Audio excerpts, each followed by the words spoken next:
205 Beale Street in Memphis, Tennessee, the home of the original deep-fried hamburger, Dyer's world-famous hamburgers.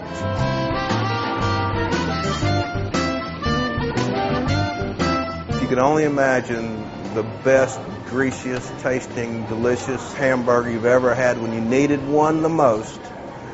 That's what it tastes like.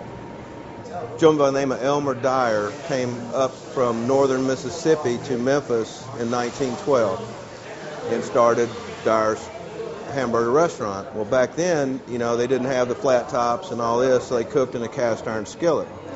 So as you cook more burgers, the grease grows, and eventually it becomes a deep-fried hamburger.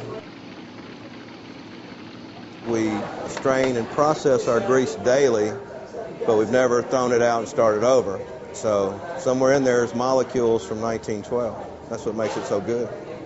We take the meat out, roll it into balls, take our spatula and pounder and pound it flat out, scrape it off a marble countertop, and plop it in our 90-year-old grease.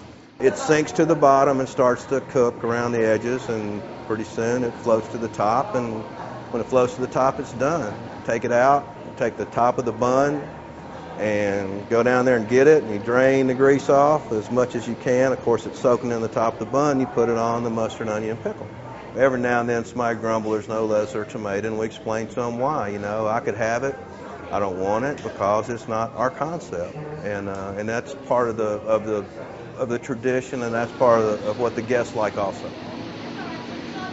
An average day at Dyer's on Beale, we probably prepare 300, 400, 500 hamburgers because we sell a lot of the double and triples. You may be getting one burger to your table, but it might have up to 3 patties on it, so it's a lot of hamburger meat.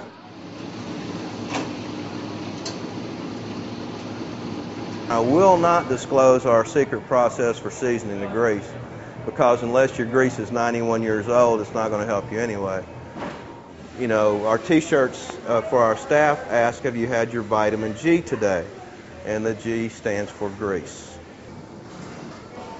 I first came to Dyer's, the old one, probably about 20 years ago. It was a wood frame building, had 2 doors. One said colored and one said white. And that's the way it was back then. And you went in, and there was just a little stove at one end with a fan up above it. And the fan just kept going all the time, supposedly sucking the grease out, but it was just covered with grease. And these 2 countertops, these beautiful marble countertops, and you sat there and they flattened the burgers out, scooped them up, put them in the grease. The old location now has a Vietnamese restaurant in it. I haven't been in there, but I understand the egg rolls are good.